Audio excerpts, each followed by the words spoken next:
So we have tracks here that clearly separate Killswitch Engage and Times of Grace, but to me, the real key difference is actually in this record's overall mood and atmosphere. It's definitely an aggressive record, but aesthetically, it just has this brightness to it and hopefulness and optimism. It feels expansive rather than psychologically confined and tormented like a Killswitch record does. It feels like it's trying to widen your emotional universe rather than contract it to focus on something specific.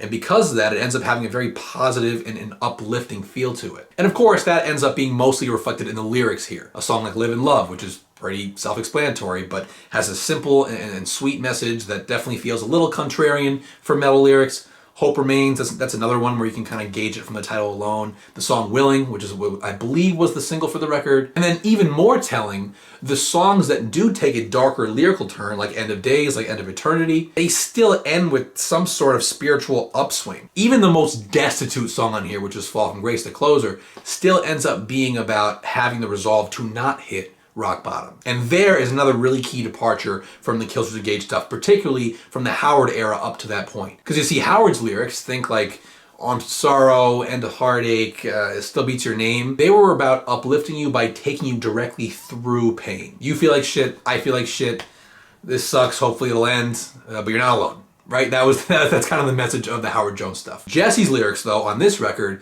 they feel like they're coming more from someone who is on the other side of a painful journey and is giving you like direct advice on how to overcome your emotional distress. It's a totally different feel. It really is a big difference, and you know, it might just stem from his background as a hardcore vocalist, because hardcore in general tends to be just a lot less misery loves company than metal is.